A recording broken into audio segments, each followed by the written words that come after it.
All right. Doing a re-recording here of a video I previously posted on phase shift.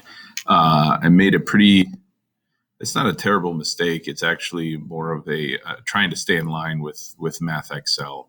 And I'll bring that up when we get to it. But so phase shift is a one-stop shop. It's a one-term expression for both of the horizontal transformations of a sine or cosine wave. Okay, so when you think back to the types of transformations that we saw, there were stretches, right? Stretches and compressions, right? Shifts, reflections, right?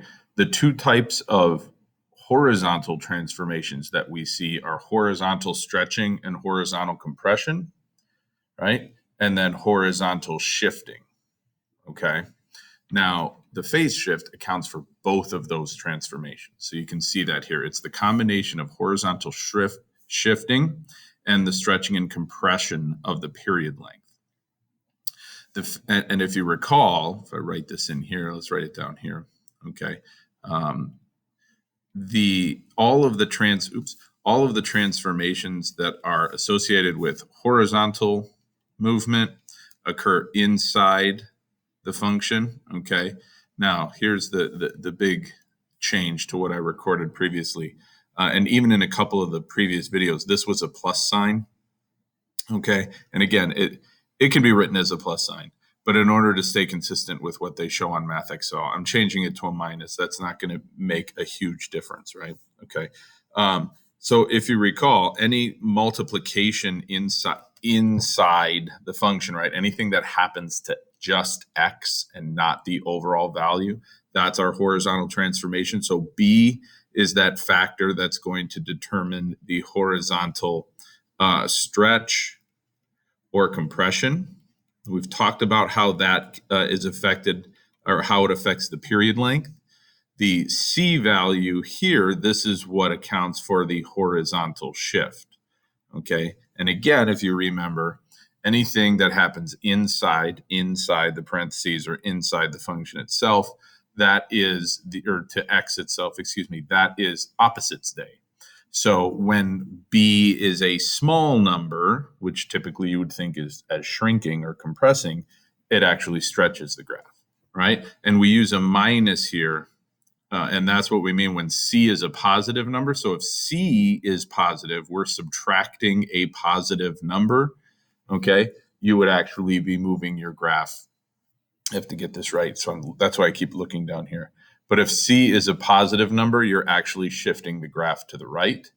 And if C is a negative number, then this would be minus a negative number, which is addition. And when it's addition, we actually shift to the, let me get this right, shift to the left. Is that showing up left on your graph? I'm trying to match myself down here. It's not good at that quite yet. Okay. Now, the bottom line is this. When you're looking at some of these graphs, they're going to be asking you for the phase shift of the graph, okay? And just like with vertical shift, just like with amplitude, just like with period length, there's a quote-unquote formula that we use to do this, and it's simply taking C and dividing it by B. So if we take whatever number is being subtracted and we divide by the coefficient of x, this is going to give the phase shift of the graph, okay?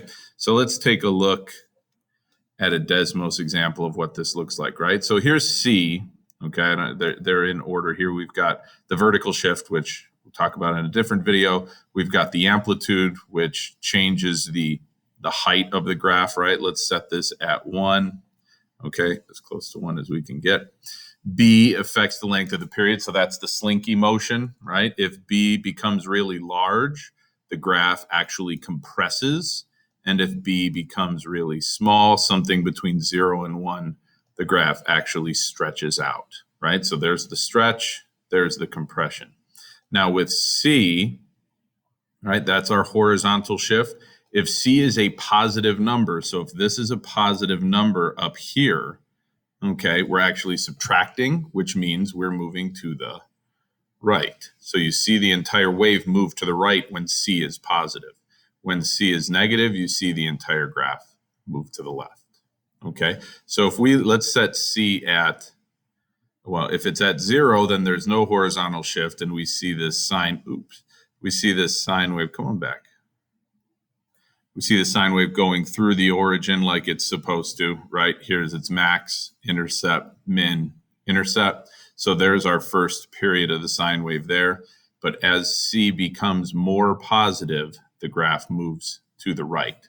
So the way that we express this here is we say if this is a positive number and this is a positive number, creating a positive phase shift, okay, this graph will move to the right, right? And if C over B is negative, the graph will move to the left, right? This would only happen. You're never going to see a negative B value. Okay, we don't typically show those. We just look at C. If C is negative, understand something. Again, the only way this ratio becomes less than 0 is if C is negative. And if this is a negative number, we would be subtracting a negative number, right? Whatever that may be. And in that case, this would be a plus C. Now, what happens when it's opposites day? We move to the left. So this is the quote unquote formula for identifying the phase shift. These are the two possibilities for the phase shift. Okay. The other one obviously would be if it's 0. Okay. But that would be no shifting at all. We can still mess with the period. Okay. So maybe we should talk about that. If C over B equals 0, the only way that equals 0 is if C is 0. And if C is 0, then there's no shifting at all, right? There's just a stretching of the graph, okay?